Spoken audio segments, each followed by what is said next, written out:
Hi, I'm Mary Keithan. And I'm George Keithan. And we built our house in 2009.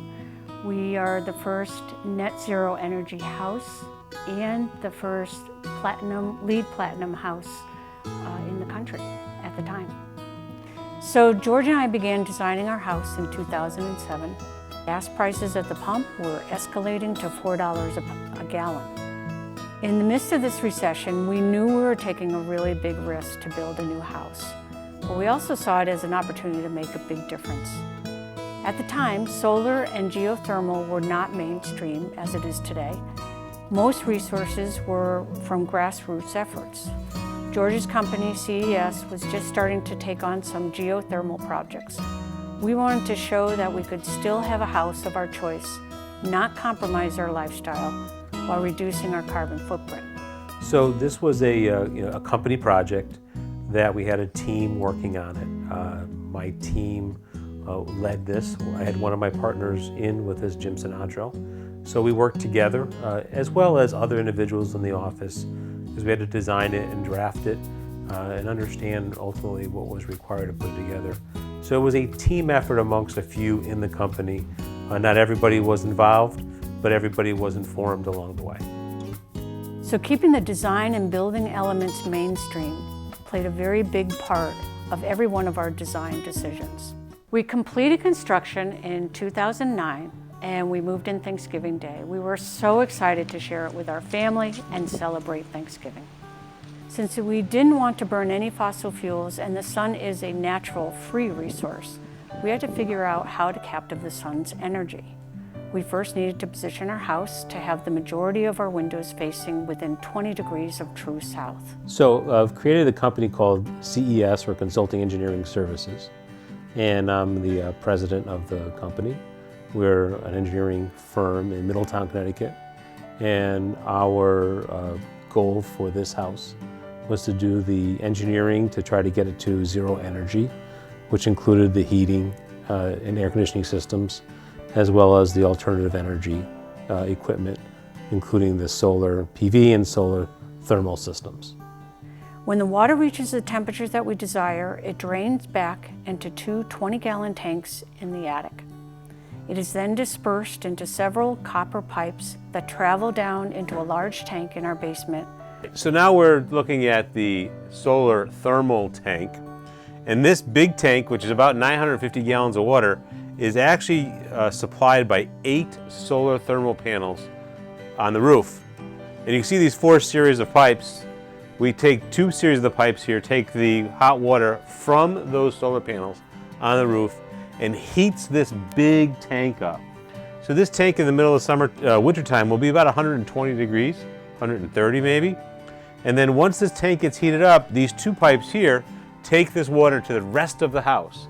So we heat the house with radiant floor and also through air handlers.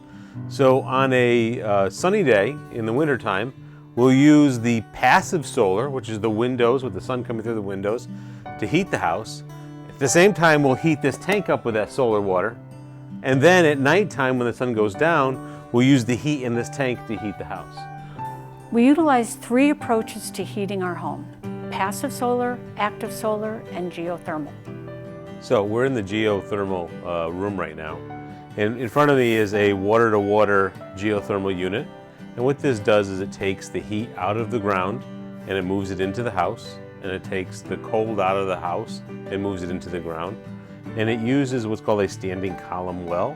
On a good sunny day, these panels are capable of providing 13,650 kilowatts. This is enough electricity to run our household. However, our energy needs vary from day to day.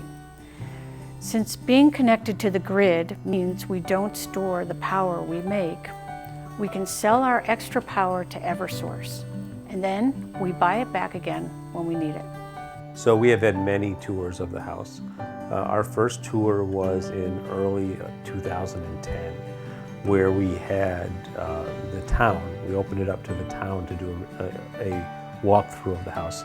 And we had about 40 or 50 townspeople walk through to understand what was the home in general. And the purpose of that initial walkthrough was to introduce it to the townspeople, because we knew we'd get a lot of local, state, and national press on the house. Material safety data sheets were studied for every single item in the house, from the glue used for the kitchen cabinets during manufacturing to the grout for the bathroom tiled floors.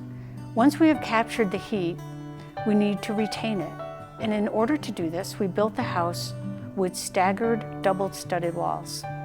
As a LEED Platinum home, the first thing we did was really limit the amount of waste that we had in the house.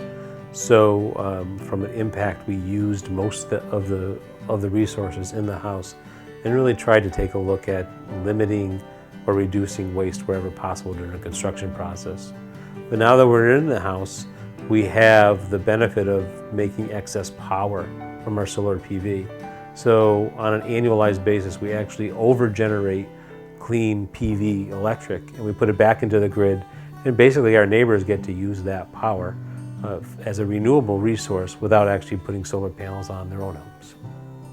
So we're very happy with the house at this point. It certainly has become a home, and that would certainly tell us that we've enjoyed it, and glad that we made this investment. It's very nice to not have an electric bill or gas bill or oil bill every month. So that is enjoyable. It's changed our life because we've been able to tell people that you can do this.